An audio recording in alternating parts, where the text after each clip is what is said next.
yang berhubungan dengan kehadiran Bapak Proklamator kita di Kabupaten Kepulauan Sangihe, tepatnya di Pulau Sitaro, yang pada waktu itu dia hadir pada Februari 1953 di Sitaro. Jadi waktu itu masih disebut dengan Kabupaten Kepulauan Sangihe dan Talaut. Sangihe, Satal, Sangihe dan Talaut. Jadi Sangihe itu mencakup Siau, Tagulandang, Sangihe Besar dan Talaut. Kenapa Bapak Soekarno ingin datang ke Sangihe? Ada apa sebenarnya sampai tahun 1953 dia ingin berkunjung ke Siau? Sebenarnya di balik kedatangannya ke Siau ini ada salah satu cerita yang kurang populer, namun pada akhirnya diangkat oleh beberapa pencerita atau bukan sejarawan tapi orang-orang tua yang mewariskan cerita-cerita ini, bahwa hal ini bermula dari karena Soekarno ini orangnya dia menyukai hal-hal yang sifatnya spiritual. Jadi dimanapun ada daerah yang memiliki warisan-warisan budaya yang hebat, beliau sering datang. Sebagaimana pada cerita yang lalu tentang legenda manusia terbang, bahwa Soekarno juga sempat mendengar ada orang-orang di Kepulauan Sangihe ini yang memiliki kemampuan seperti itu, maka beliau pun penasaran. Tapi cerita ini penuturnya adalah berasal dari Kecamatan Tabukan Tengah, atau tepatnya berada di Desa Talengen. Karena pada waktu itu, jadi kalau saudara-saudara Anda ke Desa Talengen, Kampung Talengen yang sekarang viral dengan wisata mangrove, di situ ada benteng Jepang dan di situ juga ada benteng Belanda. Jadi sebenarnya benteng Jepang yang ada di Desa Talengen itu juga adalah bekas benteng Belanda.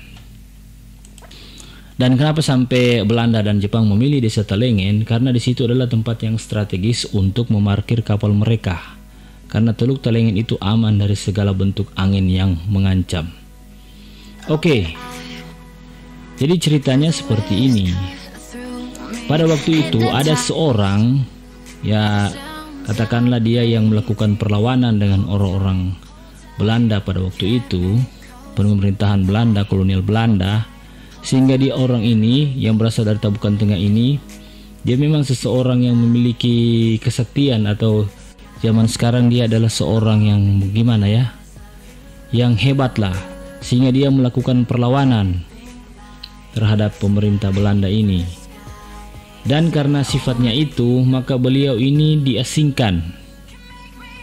Dia diasingkan di Flores, tepatnya di Pulau Onde, atau di penjara lah. Orang sekarang menyebutnya itu dikata Niwembang, atau di penjara. Kalau zaman sekarang kan Nusa Kambangan, bagi orang-orang yang memiliki sifat yang frontal terhadap pemerintahan. Nah ceritanya ini menurut kisah-kisah tua-tua orang, kakek-kakek yang bercerita ya. Dan kisah ini sudah ada sejak zaman dulu, sebelum mereka mendengar atau melihat kisah-kisah yang ada melalui TikTok atau melalui YouTube atau melalui Google. Jadi disahkan bahwa pada waktu kakek tersebut atau Yupung tersebut di penjara atau Niwembang di Pulau Ende, mereka itu bersama-sama kebetulan berpapasan dengan hadirnya Presiden Soekarno yang pada waktu itu pun juga diasingkan atau di penjara di Flores, Pulau Onde pada tahun 1934 di Flores. Nah, jadi cikal bakal bahwa mereka ini ada dalam semacam, katakanlah bukan di penjara, mereka mungkin sedang nongkrong-nongkrong atau duduk-duduk di pelataran atau alun-alun dalam penjara itu, di lapangan lah. Jadi kan orang Sangihe ini kan di penjara sifatnya. Jadi orang-orang yang di penjara itu tentu saja adalah orang-orang yang bisa dikatakan begal pada zaman itu. Sehingga karena di dalam situ adalah perkumpulan orang-orang yang nakal atau begal, selain juga orang-orang yang hebat seperti Pak Soekarno yang dipenjara karena ide-idenya untuk memperjuangkan negara, tapi di samping itu juga ada orang yang dipenjara karena memang dia frontal terhadap pemerintahan kolonial Belanda atau begal lah, atau dia mau melawan. Sehingga ada berapa istilahnya jab-jab itu, mereka semacam membuat pertandingan semacam adu jotos atau apalah sifatnya seperti itu, kayak mengadu kesaktian atau kekuatan, karena mereka kan sama-sama orang yang dipenjara. Dan tibalah mereka melihat-lihat ada seorang yang perawakannya itu tidak sangar guys, badannya juga kecil. Nah, orang ini berasal dari Sangir, tepatnya ia adalah orang yang berasal dari Kampung Talengen, yang saya juga orang-orang menyebutnya Yupung atau Opo. Jadi Timade ini istilahnya dipandang enteng oleh orang-orang yang ada di penjara waktu itu, sehingga mereka mengolok-olok dia, masa kamu seperti ini masuk penjara? Apa sebenarnya yang dia lakukan ini sampai dia bisa masuk penjara? Jadi dengan kata lain, si begal ini yang berasal dari Sangir ini mulai ya kayak dipandang entengkan oleh orang-orang yang ada situ. Mereka mengolok-olok. Nah, lama kelamaan akhirnya jengkel juga kan orang ini, Bu ini atau Bu, anggap saja dia namanya Bu, ada namanya tapi panggil saja dia Bu.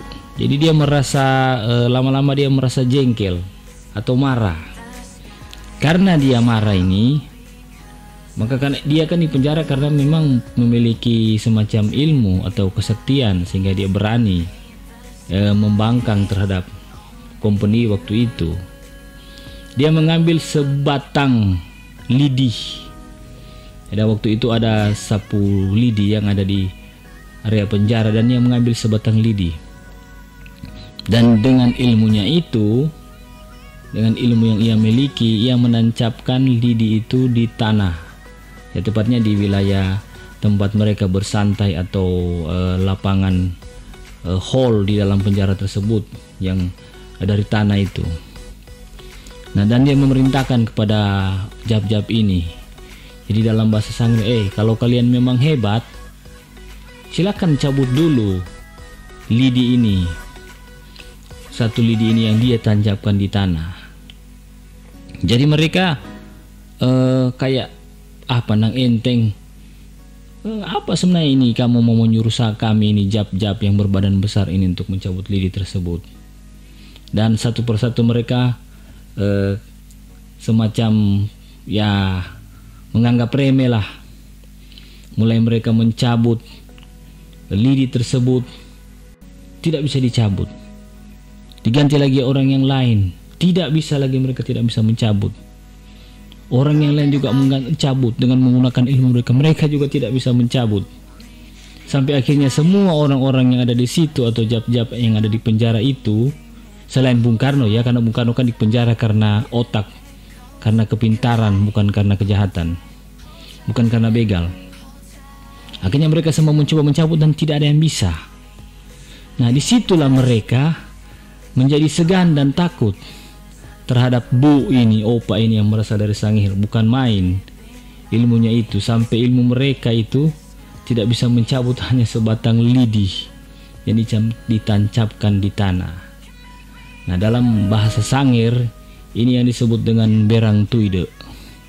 Nah, berang tuide ini pernah juga dipraktekkan oleh para bas-bas yang waktu itu saya masih ingat, peluncuran kapal Agape Star. Dan karena mungkin ada permasalahan yang belum tuntas, orang ini juga membuat ilmu ini di Agape Star tersebut. Akhirnya kapal tersebut tidak bisa diturunkan ke laut. Saya sudah melihat itu dengan mata kepala sendiri. Ditarik oleh beberapa kapal, tidak ada yang bisa menurunkan ke laut. Padahal waktu itu kapal itu tidak besar. Sampai menyewa kapal dari Jakarta guys, kapal perang, beberapa kapal, tidak ada yang bisa. Itu yang disebut dengan berantuida. Ternyata aksi beliau ini diperhatikan oleh Bung Karno, menjadi tenar di kalangan para orang-orang di penjara waktu itu di Pulau Onde ini, di Flores. Dan dia menemui Bu ini yang berasal dari Nusa Utara ini, yang berasal dari Sangir. Aduh, bukan main ilmu Anda ini, hebat sekali. Hanya sebatang lidi dan tidak bisa dicabut oleh mereka. Dan kebetulan Bung Karno ini, Soekarno ini kan memiliki tongkat yang sering ia bawa-bawa, yaitu tongkat yang istilah tongkat pemerintahan. Dan pada waktu itu, pada saat dia dikasihkan di Ende, dan pada saat bersama-sama dia juga mendengar ketenaran orang dari Sangir ini yang bisa membuat lidi tersebut tidak bisa ditarik, dicabut oleh para jap-jap pada waktu itu, hanya sebatang lidi yang ditancapkan di tanah. Maka dia menemui si Bu ini, dia yang berasal dari Talengen, Tabukan Tengah ini. Dan cerita ini bisa Anda cross-check di saat Anda menuju ke kampung ini. Silakan bertanya kepada tua-tua yang ada di situ. Dan si Soekarno ini meminta kalau boleh buatkanlah hal tersebut kepada tongkat saya. Istilahnya supaya tongkatnya itu memiliki aura. Dan si Bu ini membuat hal tersebut. Dia meminta tongkat si Bung Karno dan dia istilah melakukan hal-hal tersebut, sehingga istilah mengisi ilmu, saling membagi ilmu kepada si Bung Karno ini. Jadi ilmu yang baik dia wariskan, hanya sekedar membuktikan bahwa dia memang benar-benar memiliki keyakinan untuk hal tersebut. Oke, jadi ceritanya Soekarno akhirnya kan keluar dari Ende setelah waktu itu Belanda istilah menyerah kepada Jepang. Dan pada suatu ketika beliau ini dengan menggunakan tongkatnya ini menghadiri suatu pertemuan, salah satu pertemuan di negara ASEAN.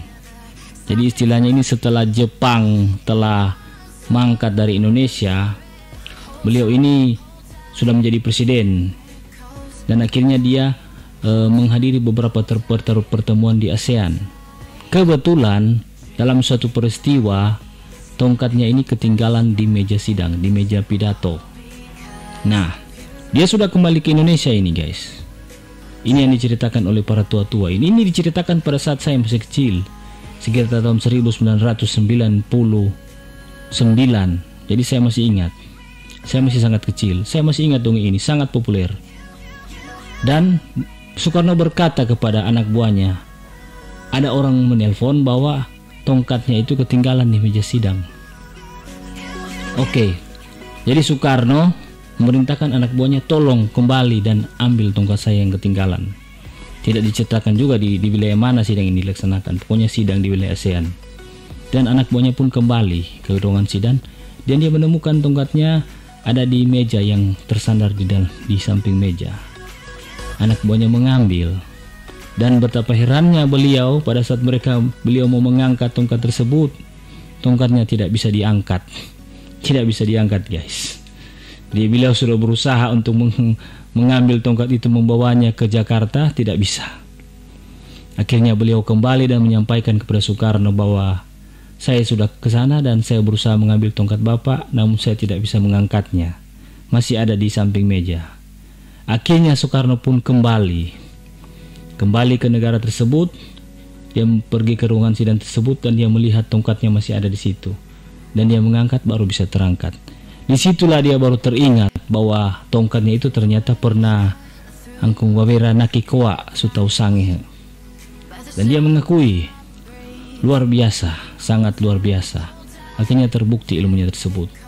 Dan pada tahun 1953 ini beliau akhirnya menyempatkan diri untuk datang di wilayah Sangihe. Pada waktu itu kebetulan di wilayah Siau. Jadi istilahnya tidak ada istilah wilayah Siau, Tagulandang dan Talaut. Waktu itu hanya disebut dengan Sangir. Nah, inilah cerita yang selama ini memang tidak banyak didengarkan oleh orang. Tapi untunglah saya masih sempat mendengar cerita-cerita yang heroik ini, cerita-cerita yang membanggakan. Dan cerita ini lebih masuk akal guys, ketimbang Anda mendengar cerita legenda Tangkuban Perahu, raksasa yang membuat ini, aduh. Tapi itu kan diyakini juga, dipercaya juga, dituliskan dalam buku sejarah, dipelajari di sekolah.